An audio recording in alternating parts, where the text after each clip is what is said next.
What is up, everyone? This is Horse Guy Mike here for the Horse Guy Mike Horse Racing Podcast, coming to you live with our Breeders' Cup 2021 coverage straight from Del Mar. Joining me, I got Well, Mr. we're in Bush. Orlando. Well, We're in Orlando. we're in Orlando, but So we're the coming to coverage you is coming live. to you straight from Coming to you Orlando. live from Orlando, Florida, There you horse go. racing capital of the world. Joining me tonight, I got Mr. Bush League Racing John Herco, and also Mr. White Johnny Wine the Weather, Wire. Johnny the Wire. Changing my And brand. he's changing the brand name. And Mr. Andrew White Wine Weather Herco as well. How you doing, gentlemen? Great. Thanks for having me, Horse Guy Mike. Thanks. Doing All right. great, man. I can't wait to get into these Breeders' Cup races. I'm going out there tomorrow. I'm going to be in person. You're flying out tomorrow? Correct. And then, flying out Thursday evening. So I'll be there Friday, Saturday, fly out Sunday. Just a quick two days in Del Mar, win all the money and get out. It's a business trip. Yeah, it's a business trip. Business trip, expensify it. While you're in Del Mar, Andrew and I are going to be rocking it here at the house, doing a little Breeders' Cup watch party. I'm going to be sporting a specific look. I wanted to share it with you tonight. There we go. See that? Nice. Ooh, I love that guy. That's Whitmore. Yeah. For the people that can't see the video. That's our boy Whitmore. I won a lot of money on him in last year's Breeders' Cup. He had the upset of the whole card. Like, what was he, like 19-1, something like that, 18-1? It was significant. It was like, I think it was like 16-1. But made my whole day. You hit it big. So I think I lost every other race just about that day. You did. I can confirm. I can confirm that. All right. Well, we're going to start off with an analysis of the Breeders' Cup Classic and the Breeders' Cup Turf, and then we're going to do quick draw selections for each of the other races on the card. So while we kick it off here, let's go ahead and start with the Breeders' Cup Classic, race number 12 on Saturday, going 1.25 miles on the dirt track for 3-year-olds and up. Let's go around and talk a little bit about this race. Johnny the Wire, do you want to start it off by your top pick, or how you see this is kind of playing out? I see two possible pace scenarios playing out here. The first one is going to be Knicks Go, the favorite. We all know he's got all the early speed in the world. No one could catch him. No one could touch him.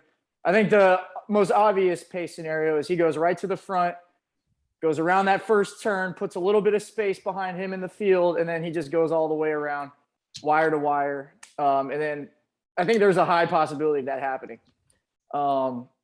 So I'm definitely going to be playing Knicks Go.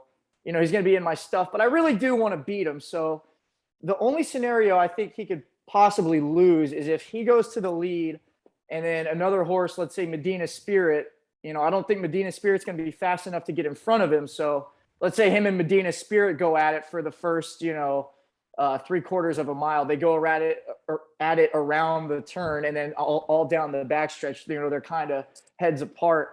If that scenario plays out, then it opens it up for a wider range of possibilities. A horse like Hot Rod Charlie, a late runner, Max Player, Art Collector. Like all of a sudden it kind of opens, or Essential Quality, I should say, add in there. All of a sudden it opens it up for pretty much the whole field if we get that speed duel.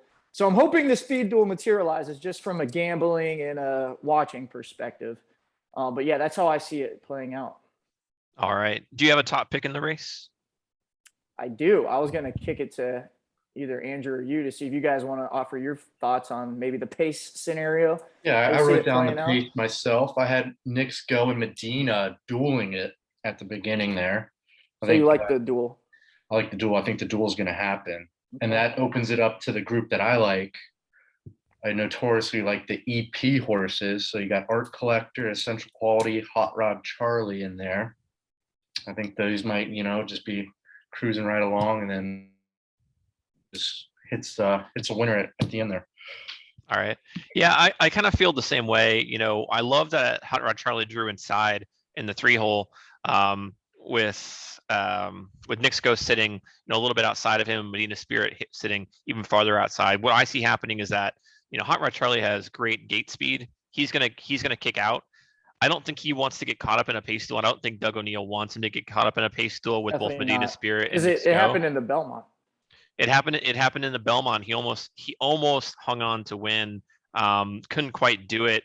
And the funny thing is, that was a mile and a half. If that same exact thing happened here, he could hang on to win. But I don't think that's what Doug O'Neill wants. I think Nixco clearly wants to lead. I think Medina Spirit has to be on the lead. Those two are going to go. But with Hot Rod Charlie sitting inside of them, he's not going to make it easy for them. He's going to push a little bit early during the first opening stretch. They're going to have to duel pretty quick to get out in front of him. And then as they hit the turn, he's going to slow it up a little bit, let them get in front of him. He's going to sit right off the 2 leaders. I think he's going to be right there, along with, like you said, Max Player, Art Collector, kind of in that second tier with Essential Quality, probably about 2 or 3 lengths back from them. He's going to press on them, but I think they're going to be hooked up front along the entire backstretch. Hot Rod Charlie will probably make his move around the far turn, making sure that he's still within kind of catching distance. And I think that's where Medina Spirit will fade. You saw it in the Preakness. Medina Spirit couldn't hang on. Rombauer made a similar move on him in that race. So I see that happening here. The biggest question is, can Nixco handle the extra distance? He's never run 10 furlongs. He likes to go fast early. We saw that, a speed duel like this can hamper horses like it did to Hot Rod Charlie in the Belmont. So if a similar situation happens here, it's going to set up perfect for those horses who are sitting in the second, third, fourth position. Yeah, I agree with the I forgot to mention that Nixco has never run this far before. So if Medina Spirit does get to his outside and pressures him, then all of a sudden that stamina comes into play late, because what I would see happening, like you said, in the Preakness, Medina Spirit got to Medina Spirit was on the lead, but I think Bob was doing, I think he wasn't on the stuff, after the whole positive test and all that. And then you saw what happened. He was on the inside and then he faded to third. So I think if Medina Spirit, gets out and pressures Nixco, I think it's kind of both going to run them both into the ground. And yeah, I think the 10 furlongs, I feel like that final furlong is what's going to get Nixco. And you might see like a whole bunch of, you might see like, he might drop into like 4th or 5th. Like he might just get off the board completely. And you might have a whole like gang of horses coming up behind him. I don't know if so he'll collapse. I take it from that you like Hot Rod Charlie as your top pick. Yeah, it's not really a surprise. I've been picking Hot Rod Charlie in every single race he's been in this year. I'm going to do it again. Consistent viewers of the podcast will be happy to know that I'm sticking with my boy Hot Rod Charlie. I kind of disagree with you. I don't see Nixco falling that far back. I think the extra furlong is gonna bite him in the butt, but I don't think it's gonna be enough to drop him off the board. I think the worst he'll finish is third. He'll either win it, he'll get caught at the wire, or he'll kind of fade to third. I think the top 3 in this race are going to be so far ahead of the rest of the pack that it won't even be close. I think Medina Spirit's cheap speed's going to burn out. I don't think Art Collector's style is going to work with this race, especially with Mike Smith on board. Max Player hasn't really faced horses of this quality. Stiletto Boy's a joke. Tripoli is a good horse for course, but again, he's already shown that he can't even beat Express Train, Medina Spirit, and Stiletto Boy. So I don't really see him being a factor here either. I think the only closer that has a chance is Essential Quality. It depends on how far he's sitting back when they make the break around the turn. If he gets caught in traffic and he's too far back, or if they're too far ahead, I don't think he'll be able to close into it. But I think either Nixco merry-go-rounds it and walks the dog all the way home, or Charlie burns him down in the stretch. And looking at it from a speed figures perspective as well, if you look at the last couple buyers for all these horses, the only 3 that stand out are Hot Rod Charlie, Nixco, and Essential Quality, with Hot Rod Charlie having a 111 in the Pennsylvania Derby as his last race, Nixco having a 104 in the Lucas Classic. He had a 111 in the Whitney before that as well. The funny thing about that Whitney is none of those horses that he raced in that race are coming back here.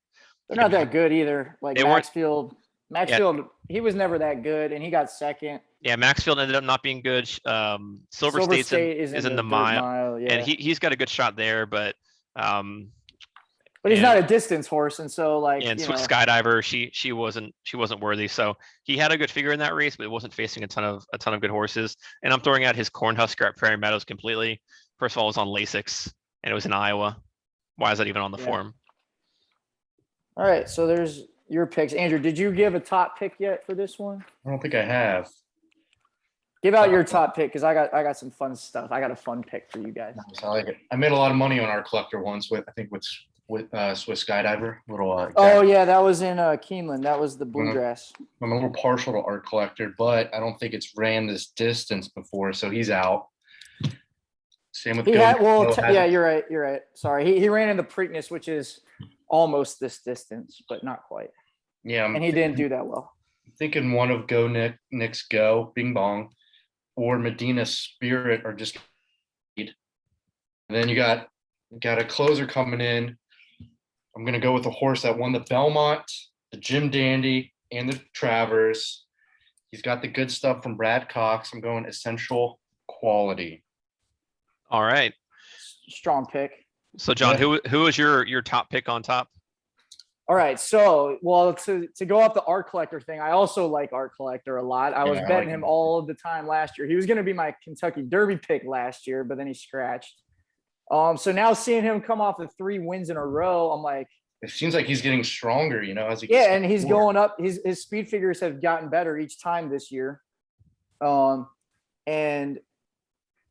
he's had Luis Saez on board. So this is where it's hard for me because in all of his wins this year, he's been within 1 length of the early pace. He's been in first or second, but within 1 length. So he needs like Luis Saez there pushing him forward. Well, Luis Saez is riding Andrew's horse, Essential Quality. I factor that in. And he made that choice. He had the choice to ride each one, and he picked Essential Quality. So that tells you something there. And then, I think Mike, you mentioned Mike Smith jumps on art collector. Well, I was listening to a podcast today that Mike Smith even said like his ideal trip is to let Nix Go and Medina go, and then he's going to sit third behind the 2 of them. Well, if you're sitting third, you're going to be more than a length off of the lead. You know what I mean? And it seems like art collector needs to be either on the lead or like looking at the leader right next to him. And if he drops him back into third, I just think art collector's he's not going to be interested, and he's going to bomb out. And so I'm going with a jockey angle here. I wish Irad Ortiz was riding art collector, because if Irad was riding him, I know he would be flying him towards the lead and putting him right next to Nix Go. But who's Irad riding? He's riding Tripoli. I think you mentioned he's a horse for course, man. He's ran at Del Mar 2 times in his life on the dirt. He's got a first and a second. He's ran at this distance 1 time, the Pacific Classic. He won it.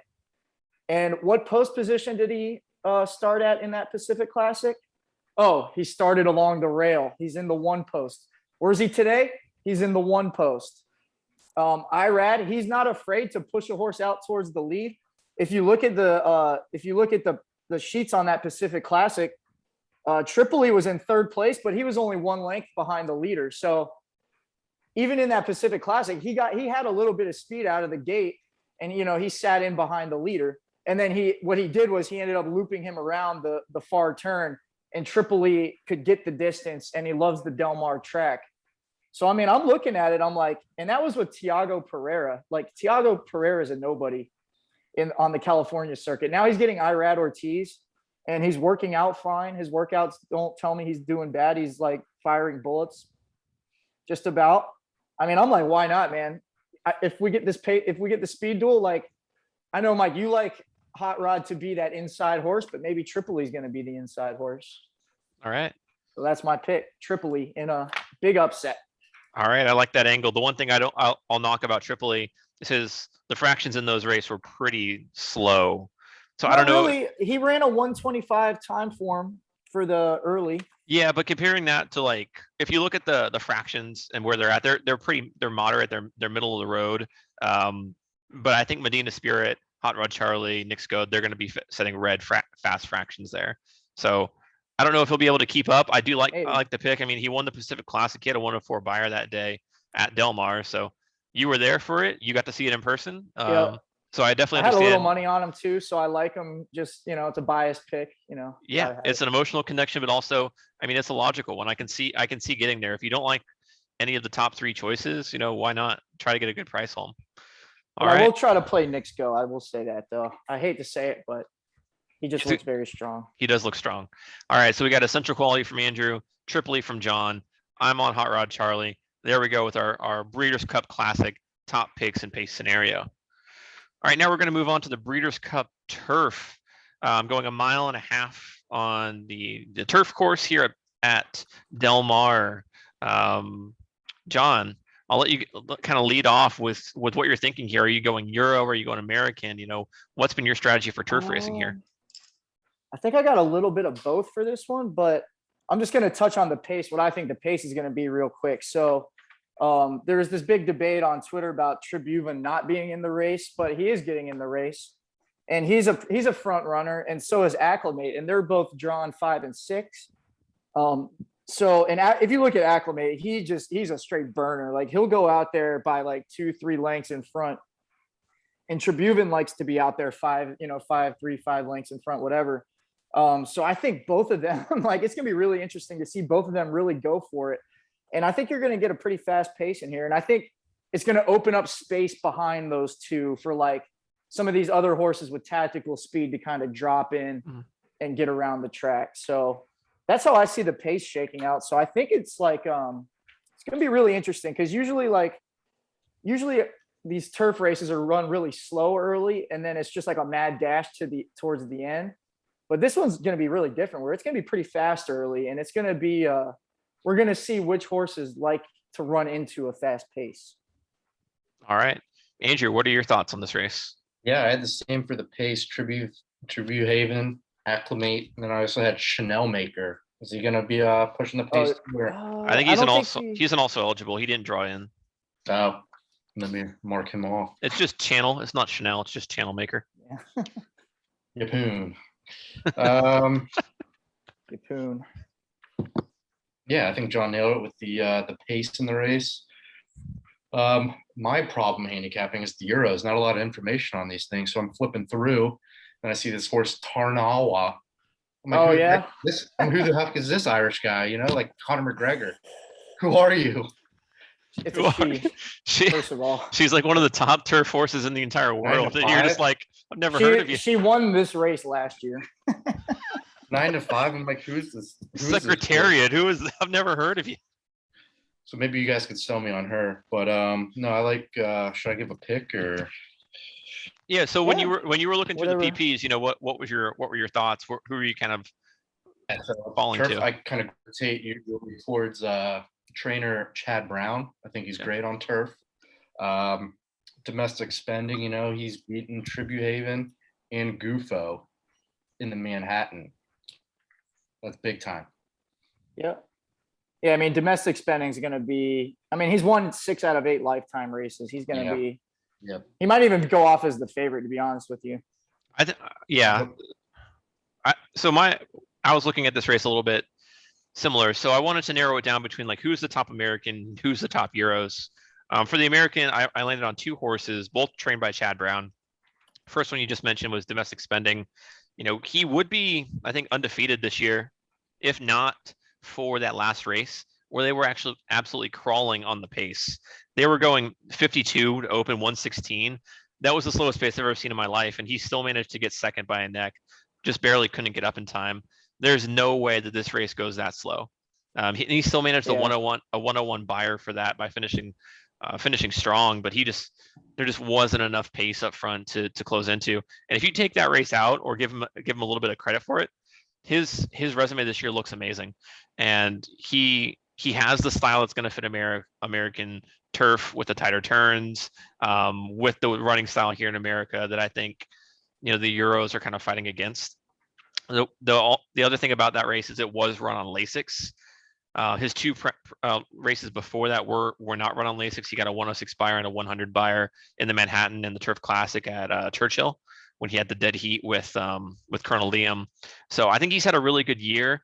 He's had a significant layoff since that race that he finished second in the Mr. D at Arlington. That's similar to Bricks and Mortar 2 years ago. Had the exact same layoff, did not have a race in between the Arlington Million and the Breeders' Cup. And so Chad Brown's doing kind of a similar kind of layoff structure for domestic sending as he did with Bricks and Mortar. Their campaigns have been very similar all year long. So if you want to equate domestic spending to Bricks and Mortar, they're very similar in their running styles or not styles, but like their training styles. Yeah, and but everything. Bricks and Mortar won that race when he was coming into. He the did. He Breeders' also Cup. He didn't. I think he won every race, right? That Yeah, year Bricks and that- Mortar was undefeated. He Yeah. started the year with the Pegasus turf and Yeah. all that. So I think domestic spending's great. I am afraid, they have him listed at 4-1 on the morning line. He could be that just because Tarnawa and Tiona are going to take a ton of money. So I think we could get a good price on domestic spending. The other Chad Brown that I really like in this race is Rock Emperor. And this is a horse that's been kind of a grinder for the Chad Brown barn the past year or two. And he wins occasionally, gets up in the money, but he just had a fantastic race at Belmont on October 9th. He had a 103 buyer that race, won by 2 lengths, had a really great performance. In the notes on DRF, it said that Chad Brown changed his bridle. And he noticed he was a lot calmer, wasn't as anxious, and won pretty easily with that new bridle. So I don't think Chad Brown would be sending him here if he didn't think he had a chance. He's not one to, just ship for no reason. He knows his horses. He's choosing to send both domestic spending and Rock Emperor over here.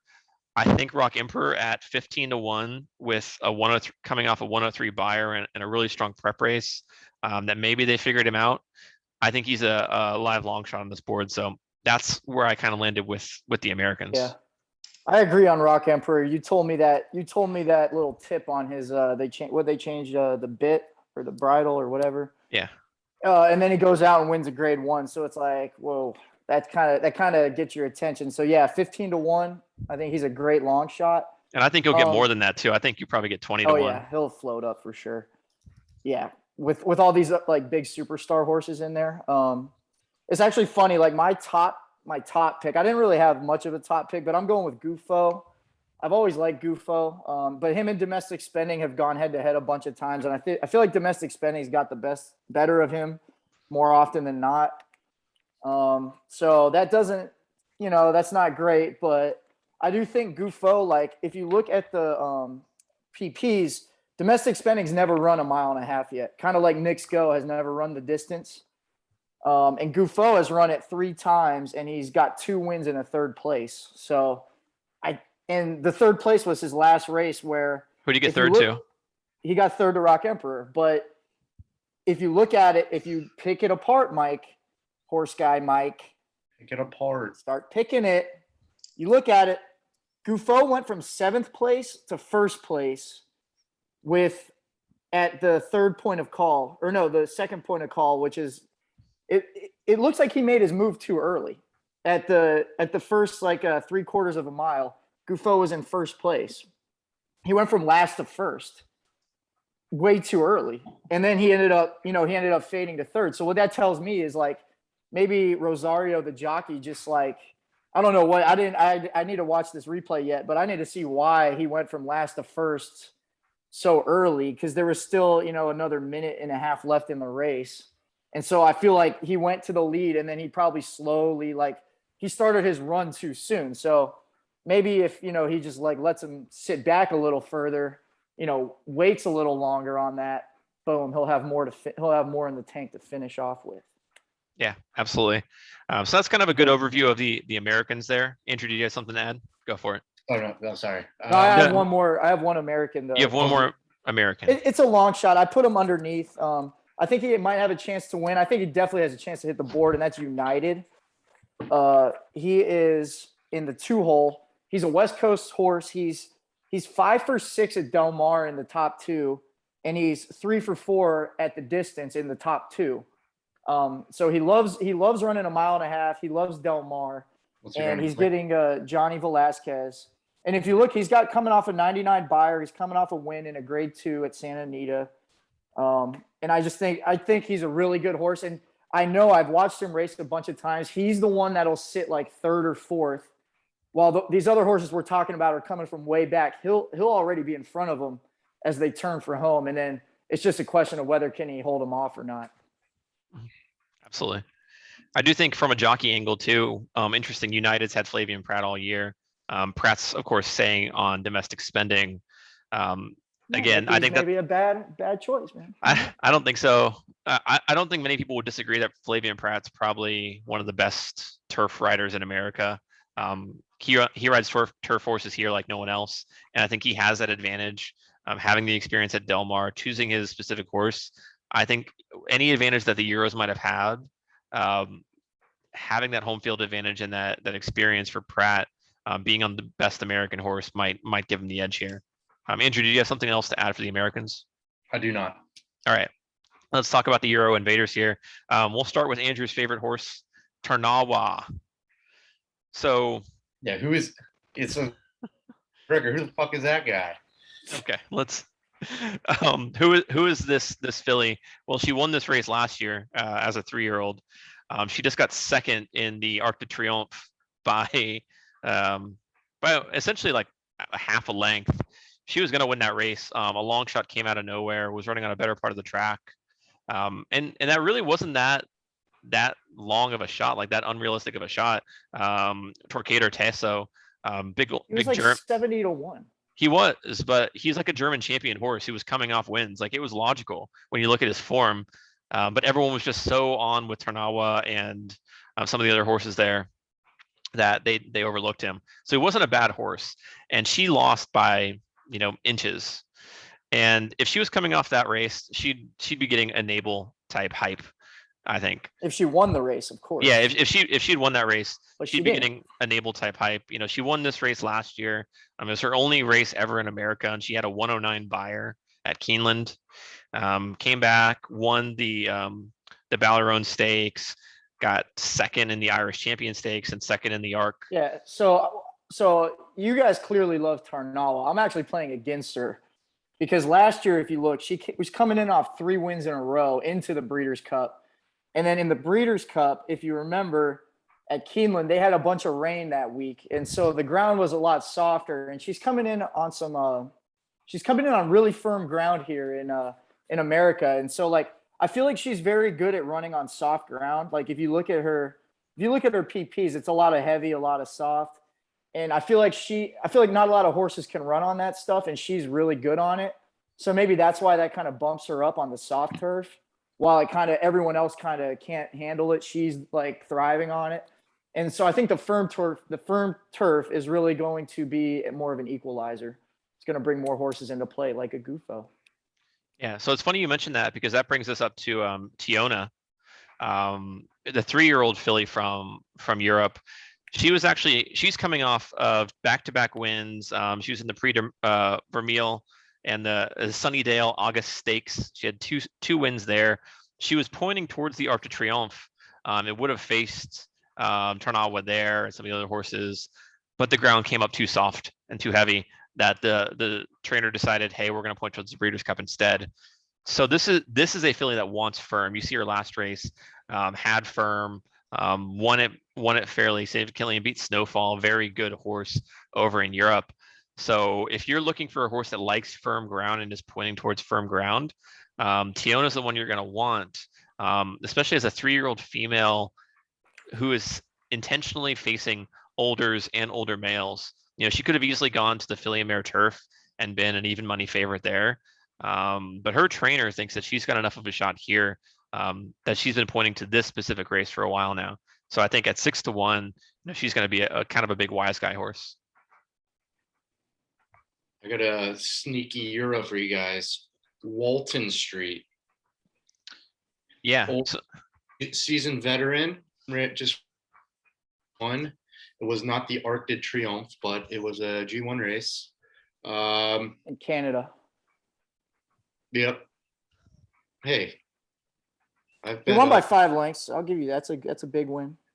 I've bet Woodbine quite a bit. Isn't that in Canada? That's where he raced at. That was that one. Yeah, I probably saw that horse there. Yeah. But yeah, good, pretty decent. What is it? Thoroughgraphs. Yeah. Yeah, he ran a 2, which is I want to get so Tiona, the horse that Mike just mentioned, ran a 6. So a 2 in thoroughgraphs, the smaller numbers are better. A 2 is kind of significantly better than a 6. So Walton Street's a little higher odds too, a little like he's 8-1. Hey, I like that pick more, Andrew. And also, if you look at Walton Street, he was in 2nd place early, and then he powered home for the win. So maybe he's a horse that, like I mentioned, You get into that 3-4 hole right behind those two speedsters. You're Mhm. going to get the first run at home, coming home, and maybe Walton Street could be a smart little pick there. Yeah. Throw a Yeah. few dollars on them. Yeah, I mean, And I was Walton, going to say my long shot Euro is Broome for a lot of the same reasons, but I think on paper Walton Street looks better than Broome. But I like Broome as Aiden O'Brien. He's like one of the best trainers over there. And I don't know. I think Broome, like they said that his last race in France, like that he hated the soft ground. And so that's why he got like a bad speed figure. And yeah, he lost to Tarnawa by like 9 lengths. So I don't know if he's going to win, but I would definitely use Broome underneath because I think he might like the firm. And I think he might be, like I keep harping on it, he might be mid-pack more than in the back. And I really like that trip at Del Mar. awesome. How was Chuck Appleby as a trainer? I've seen his name a lot. He's very good. He's not a big fan of Walton Street. He was doing some interviews and he did not sound confident about Walton Street What? winning. Yeah, not like that he's Really? not a fan. Like obviously it's his racehorse, but he basically guaranteed that Space Blues is going to win the mile. He did not have any level of confidence in Walton I Street to didn't- win this okay. race.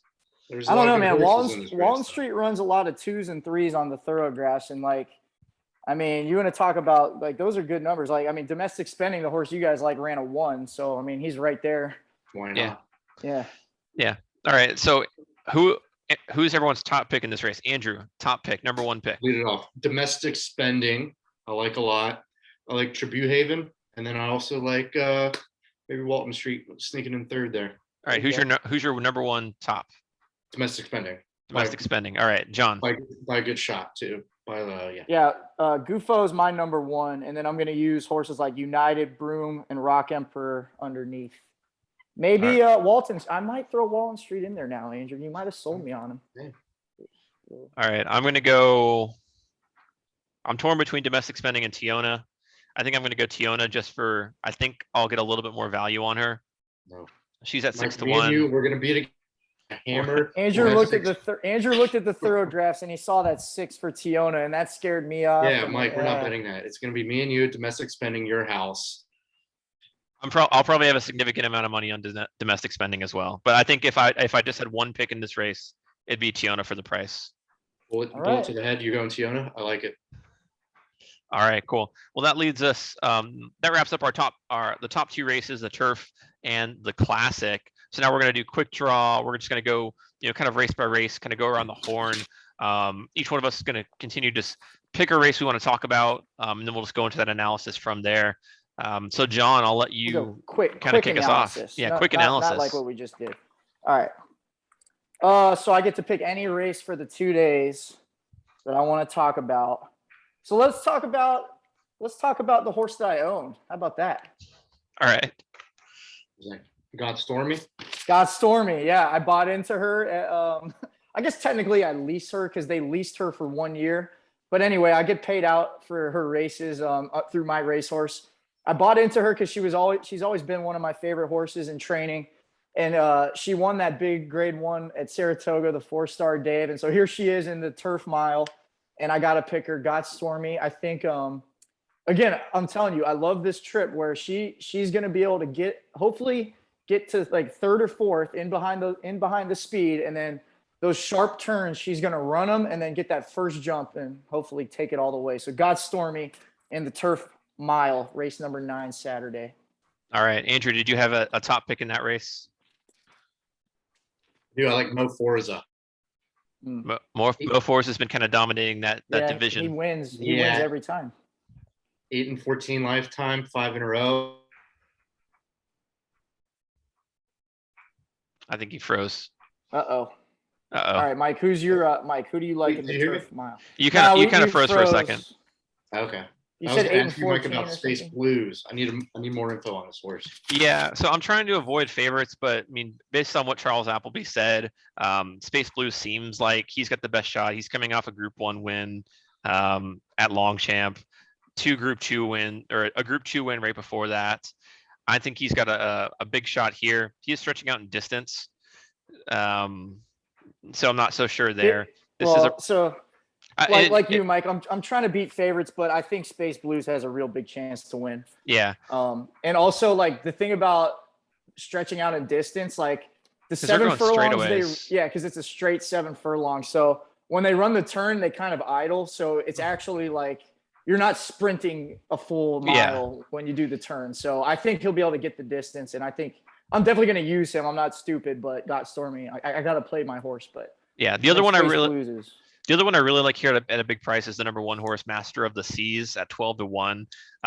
Finished 7th in his last race, 3rd in his race before that, 2nd before that, and then won 4 back. But you look at the competition, that was racing at Ascot, racing at Newmarket in Group 1s and Group 2s, facing really bad or really severe competition like Palace Pier, Baid, Ben Battle, Poetic Flair. These are some of the best horses in Europe, and he's racing against that level of competition. And I don't think he's doing great. But if he could return to the form that he had, and then if he keeps up that level of competition, I think he'll hit the board at a big price. I don't see him winning, but 2nd and 3rd, I think Master of Seas is one you want to key underneath. All right, so that wraps up the Breeders' Cup Mile. Andrew, what race do you want to talk about? Why don't we to race number 6, the Dirt Mile? All right. Go for it. Okay, I'm gonna not play the favorite Life is Good. Good horse. Whoa. Nice, Andrew. That's Nice. the shock of the weekend. Is it really? I was playing against him. No, but Andrew's like the biggest chalk eating weasel I've ever seen in my life. You are, Mike. What are you talking about? Mike is Mike, the best you are, ROI, dude. Mike. I bet dollars to donuts. He bets Life is Good. Wait, is that the horse that you were talking about? No, I thought you'd pick Nixco in the Classic. No, I'm not big on Nixco either. I'm liking Silver State. Oh, okay. What is it about Silver State? That 105 last race, baby. No, and it's got good. I mean, if you just look at his stats, like his. Yeah, you look at the stats. Let me get the. I mean, like, what has he done this year? It's like something ridiculous. Like, he had, what was it? 1, 2, 3, 4, 5, 6. He had 6 wins in a row. Most of those coming at Oaklawn, and then he won one of the biggest races of the year, the Met Mile. Yeah, he won the Met Mile. I mean, he won the Met Mile. His only race he got 3rd was the Whitney, where he doesn't like to go. Yeah, and he doesn't like to go that far distance. So like when he goes 1 mile, like he's basically winning or getting 2nd by a head. So I mean, I see no reason why Silver State can't come out and win this race. And you should Asmussen Santana. Yeah, he's getting overlooked like big time. I mean, he'll be 2nd choice in this race. Everyone's trying to single Life is Good. But 7-2 though. He'll be 2nd choice. Because Life is Good is so short, but I think you'll still get a good price on him. Talking about his last race, he got 2nd by a head. Go back and watch that replay. He was significantly better than Mind Control in that race, and I think he even passed him at one point, and then just kind of let up. He still got a 104 buyer for it, but something was just off towards the end. But he ran a really good race. So watch that replay. He was nailed at the wire. Like I think. Either he just let up too early, or the jockey didn't realize what was happening. Yeah, maybe he just let up too early, and he should have got nailed. He should have won that race, and I think Silver State's got a big chance here. John, what are your? If you look at his, look at his throw graphs real quick, a lot of zeros up there, which I like. Awesome. Do I know what it means? I don't know, but it's just another data. Well, I mean, look, he's point, baby. It's a good point, Andrew, because he's coming off a 0 in that race. Mike, you said he got 2nd in. Mm-hmm. He got a 0 on the 3rd graph. Well, Life is Good is coming off a win, and he got a 0 on the 3rd graph for his win. So when you break it down, like Silver State might be just as good as Life is Good. Yeah, I mean, Life is Good. I got a 99 buyer last out, and Silver State got a 104 buyer. Yeah, so I think Life is Good being 4-5. It's a great time to play against, and my horse is going to be Ginobili. He's just figured it out in the last 2 races, 104 and 102 buyers. Both wins at Del Mar, both won by 9 and 3/4 lengths, and then he won by almost 2 lengths in a grade 2. So I think Ginobili's just figured it out at Del Mar, and a horse. I guess I really like the horse for course angle. I picked Tripoli. I'm going Ginobili. Let's do it. Big Del Mar guy. Yeah. I mean, my biggest angle of this weekend was beat Life is Good. He's overrated, and I think everyone's singling him way too much. He's 4-5 on the morning line. That's ridiculous. And I think So we're all in everyone, agreement. there's two things that people are basing that off of: his 107 in the San Felipe, which was, in March, and then his And it was battle. with Bob Baffert before Yeah, he was with before the Medina Spirit stuff. Yeah, he was with Baffert, and then his 106 like match race against Jackie's Warrior at Saratoga, which was a good race, and Life is Good probably should have won that. But I want to see him doing that performance at a mile on a consistent basis. Two I'm not, turns. yeah, going 2 turns. So I think he's a good horse. I think he'll have a Knicks Go-esque season next year when he improves. But I think you get a veteran like Silver State in here, and he's going to blow him away. It just reminds me a lot of Catalina Cruiser losing the City of Light. Oh yeah, that was such a great Omaha Beach losing the Spun to Run. You always have these super heavy favorites in the dirt mile who just and I lose. bet on both of those horses that you just talked about. Yeah, they lose to horses that are logical. Like if you look on the form, you're memories. like, how did City of Light win? Oh yeah, he's an excellent horse. How did Spun to Run win? Well, he's coming off a career best buyer. I think Life is Good is poised to have a similar performance. I'm excited to watch him next year, but I'm excited to play against him today. Oh yeah. All right. So we're all in agreement then. Life is Good. Nice. Life is Good. Gotta beat him. Easy right, Mike, who toss of the week. Yeah, who is what race do you want to talk about? So we've been talking about it in our text chain all day. I want to talk about race number 8, the Dirt Sprint. This is going to be my chalkiest pick of the day, and I'm going all in on Jackie's Warrior. I know that, and I said this on Twitter, and I've said it to you guys. This would be a hell of a race if Jackie's Warrior wasn't in it. I could see it going 4 or 5 different ways.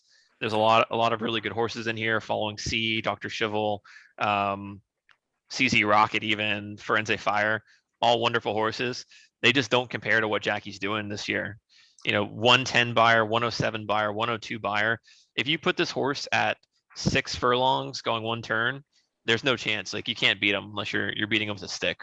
So. Yeah, I mean, look, I get it. On paper, he's by far the best horse. No one's denying that. I just think, man, he's had a long season, and I do think, like, you kind of clowned on it, but I do think Matera Sky is just as fast as Jackie's Warrior early in the race. So I think Matera Sky does have a front running style. Like I watched some of his replays, but he's not as fast up front as Jackie's Warrior is. We'll see what happens. If Matera Sky gets him into a speed duel, and this is what I think might happen, I'm playing another horse for course, baby. Del Mar form holds. Dr. Scheibel. He's 3 for 3 at Del Mar, all wins. He's 4 for 4 at 6 furlongs, all wins. He's 3 years old. He's been beating older horses. Jackie's Warrior hasn't raced against a 4-year-old yet. Dr. Scheibel's beaten CZ Rocket in 8 rings and Flagstaff and these older horses already. Dr. Scheibel's going to loop around and get him at the end, man. Just saying. I think Jackie's going to be too far up front because he's also drawn inside on Matera Sky too. I think drawing inside was the best thing to happen to Jackie. He's going to get the fast part of the track, save ground. I think he wins by 3 or 4 lengths. I do think Dr. He could, but it's the most likely scenario. I would love to bet, Special Reserve and Dr. Scheibel. I think they're wonderful horses, and any other day I'd be right with you with Dr. Scheibel, Flavian Pratt. I just can't see it happening. Andrew, how did you see this race?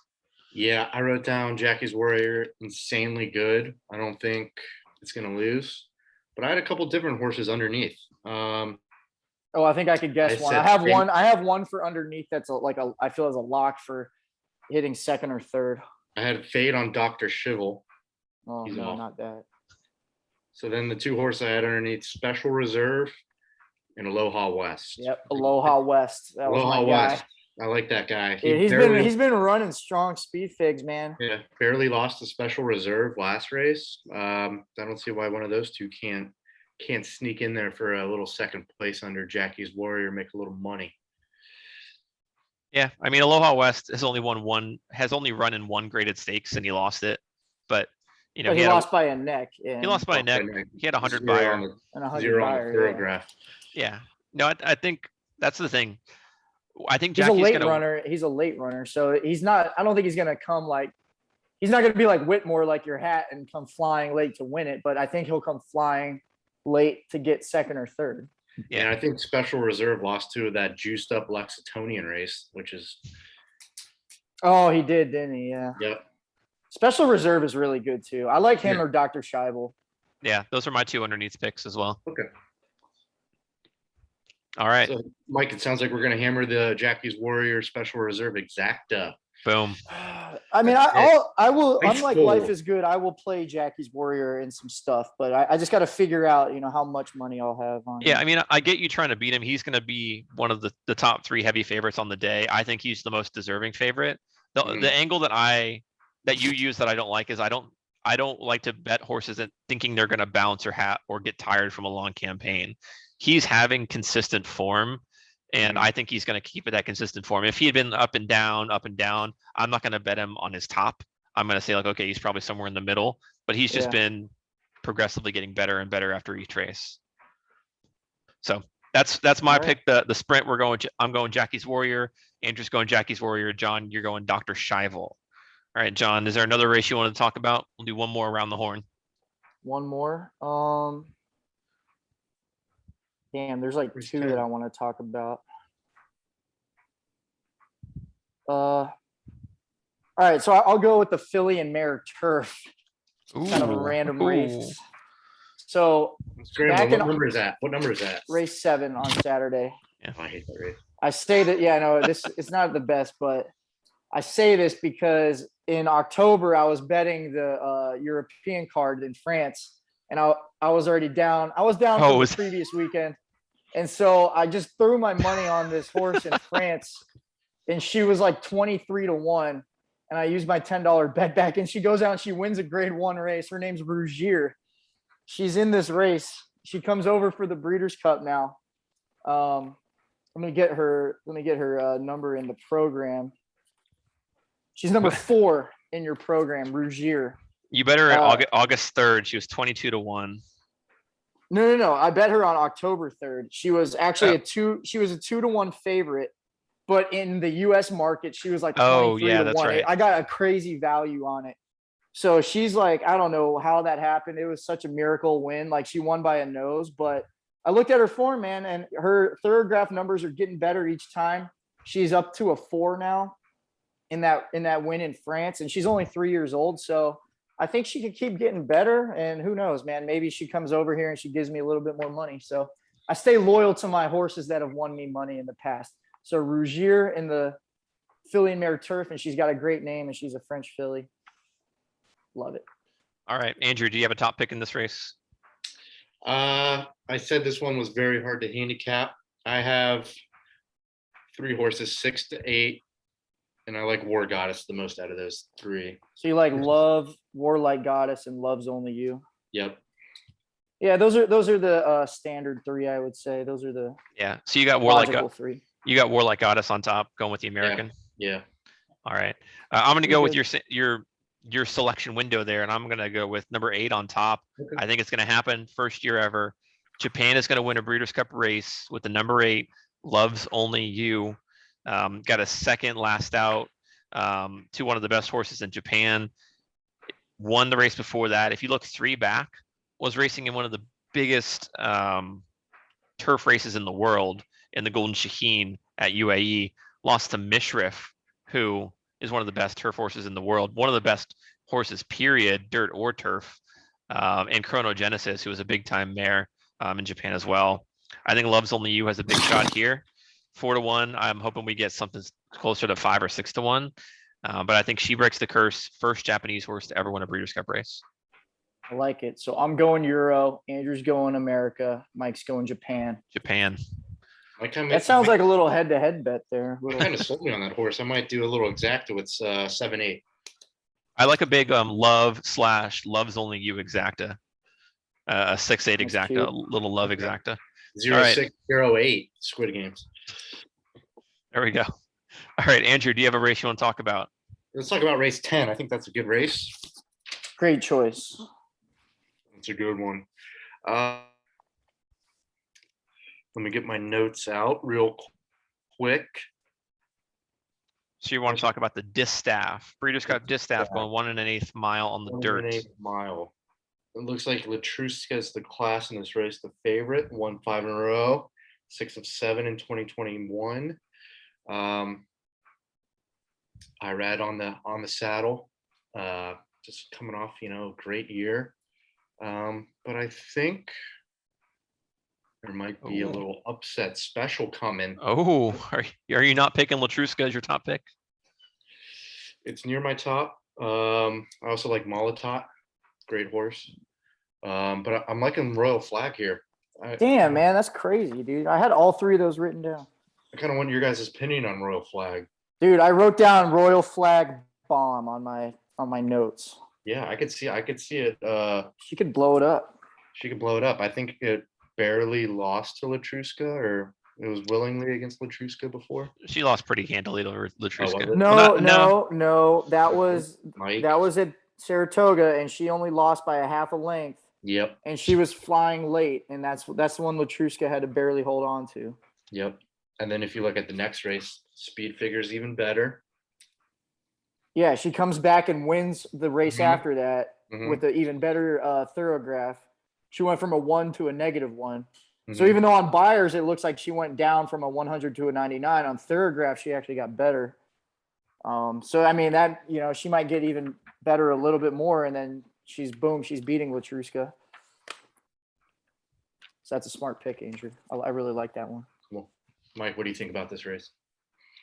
So again, I think Latruska is the best horse here. I'm probably going to single her. Latruska and Jackie's are my only two favorites. I'm going to single all weekend. Latruska's buyers are bringing consistently higher than everyone else's, 102, 103, 101 all year long. I think that the biggest thing that I like about Latruska is she has good early speed, and I think she's going to be up front early. When you look at that last race that Royal Flag ran that she won, they were going super slow early, and so she was able to stay close to them, and she was able to power home at the end.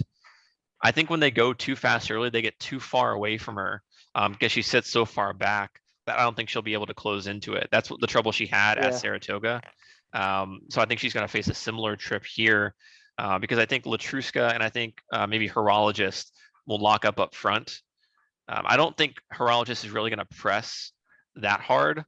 So I think Latruska might get out to kind of an early lead. The only other one that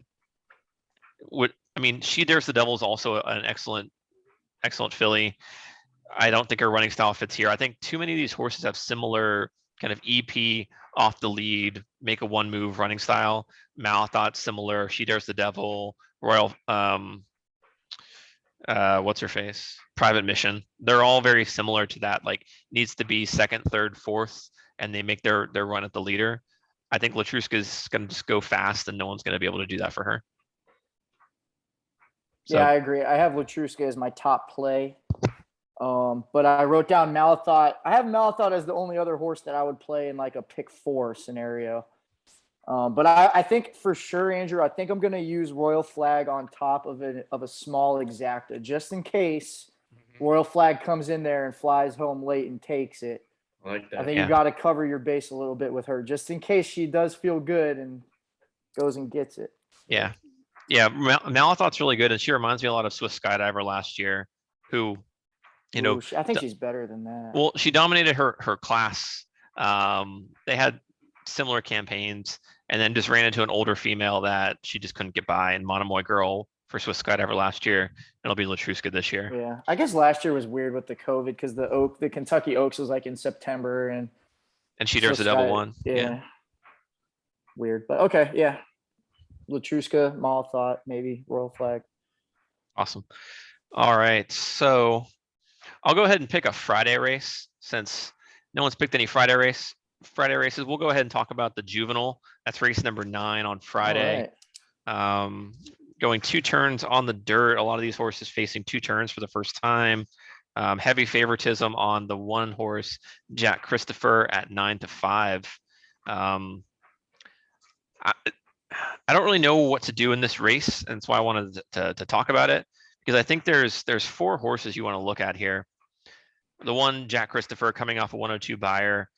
I don't like that he's never faced 2 turns, and I know he did the 1 mile at Belmont, which is it's a long race, but it's still only 1 turn, and he got the 102 buyer there. But this will be his first race out of New York. It'll be his first race going 2 turns. I'm afraid he's going to be similar to what Jackie's Warrior was last year, kind of a 1-turn horse that they're trying too hard to stretch out. So I'm going to be against Jack Christopher in this race. And it pains me to say it. And I really don't want to be on the second choice, which is Corniche. Bob Baffert trained horse, ridden by Mike Smith, had an 85 last out in the American Pharoah, beat Papa Cap in that race. So I landed on the number 10 horse, Command Performance. 5-1, got a 97 last out in the Champagne, got second to Jack Christopher. Hasn't run around 2 turns either, so a lot of the same knocks. But this horse was closing late, and I think they're going to want the extra distance. It's a Union Rags out of a Tappet mare. I think the extra distance is really going to help this horse. I'd see Jack Christopher going fast early. This horse is really going to hang on, make his move around the turn after Jack Christopher kind of slows down and could come home at a good price. Yeah, so I'm glad you picked this race. So I do want to say, Bob Baffert, I don't know if you guys have heard, but he has agreed to be under like extra security, extra testing by the Breeders' Cup. I don't know if you guys heard about this or not. I did. His horses are all getting tested. Like, I think they got tested yesterday or had their, blood taken or whatever. So like, if any of them test positive before the races, they're getting scratched out. And so I'm wondering, is Corniche, because Corniche is now his new horse of a lifetime. He's been winning by a million lengths and all this. And I'm like, this is going to be the test on Friday. If Baffert's horses aren't, running off the screen like Medina Spirit did or Authentic did, then like, it's going to tell me for the whole weekend, like just fade Baffert completely, which I'm kind of hoping what happens here. And I think it'll be a good test because Corniche has one way to win, and that's to go straight to the lead. Well, he's all the way on the outside. He's in the 12 hole. And so, yeah, to your point, Mike, I think Jack Christopher is also going to go. But Jack Christopher is by Munnings, and Munnings is like a straight sprint sire. I can't remember ever seeing a Munnings horse that's been like a classic distance horse. I think he had one that got like second in the Haskell. I think that's it. Really? Yeah. Yeah, I mean, when I see Munnings, like I always know like that's one that like he's really good with sprinters, like 6 furlongs, 7 furlongs. So like I think Jack Christopher might have some distance problems. I think Corniche might have some medication problems. And so I think they might get in a speed duel, going. And I think they both might, fade back. And then that's going to open it up for my pick, my boy Papa Cap, because he's by Gunrunner. And as you guys know, Gunrunner is my favorite horse of all time. And so now his babies are starting to run. And where did Gunrunner win his Breeders' Cup at? Was it Del Mar? Yeah. It was at Del Mar. So it's the Del Mar. I'm picking all the horses that love Del Mar, even if their daddies love Del Mar. And then so Papa Cap, I think he had a really wide trip last time. And he actually had a better thoroughgraph number than Corniche. He got a 6 and Corniche got a 7. That's still a step slower than like Jack Christopher and whatnot. But I'm hoping the distance kind of changes that. Papa Cap kind of circles around, gets that, looping trip, takes home the Juvenile at a good price too. He's 15-1 on the morning line. Awesome. Andrew, did you have any thoughts on the Juvenile? I had a couple, but John's not going to like it. I had 2 words: Bob Baffert, baby. I think I was 3 words. Yeah, I guess that baby shouldn't have been in there. I wrote down Sleeper Pinehurst. That's a Baffert horse. Pretty good speed. He did the same thing that Corniche did. They all do the same thing. They just go right to the lead and they don't stop running. It's not weird if it works. I think those 2 they're just gonna go around the track like 4 times. I mean, if that happens, then you have to hammer all of Baffert's horses on Saturday. If that happens. Yeah, that's why I'm glad you brought this up, Mike, because I wanted to make that point. Like this race to me is the Baffert test. Yeah, I even wrote that down. Race 9, Bob Baffert, the Baffert race. Yeah, man. And if they suck and they can't keep up, then I think all of Baffert's horses the next day, we fade them all. That's a good point. Good point. Yeah. Mike, I did look more into your horse. I do like your horse, number 10. Awesome. All right. Well, is there anything else you guys wanted to talk about for this race? I know we could go into every single race we have, but we don't want to be here forever. I just like Kamari is another one of my favorite. I'm going Kamari in the turf sprint. Ooh, I had fade on Kamari. she's a late runner, and in the turf sprint, it's not a great running style. So I'm just hoping she could get out of the gate like in the mid pack, not near the back. Because if she's in the back, she probably won't win. But I have a case of you in that race, a little sleeper. Yeah, that's a difficult race. I think I wanted to go with Lieutenant Dan in that race. I had 7 horses in that race from my early pick 5. It's impossible to handicap, but all good picks. I think John froze now. Oh boy. It's a good shot we got of him. There we go. You got the mullet flowing in the air. That's gonna be flowing at Del Mar, that mullet. Like, how about Super Chef Bobby Flay with a horse in race number 8 on Friday? Does he really? Pizza Bianca. Oh yeah, Pizza Bianca. They've got a shot. Not my top choice in that race, but yeah, Pizza Bianca's got a shot. Okay. Oh yeah, now he's gone for good. Oh yeah, I see owner Bobby Flay. I mean, 5-1. I think Pizza Bianca is actually the morning line favorite in that race. Like 5-1's the favorite because it's such a difficult race. Mm-hmm. All right. Well, John's saying that Zoom crashed on him, so we're just going to go ahead and end it here. Appreciate you guys being on. We'll post all of our picks on our website, horseguyMike.com, as well as on Twitter. Follow me at horseguyMike. That's all we have here. Interact with us if you want to. Appreciate you coming on, Andrew. Thanks to John who Zoom failed him, and may the juleps be with y'all. Thanks. All right.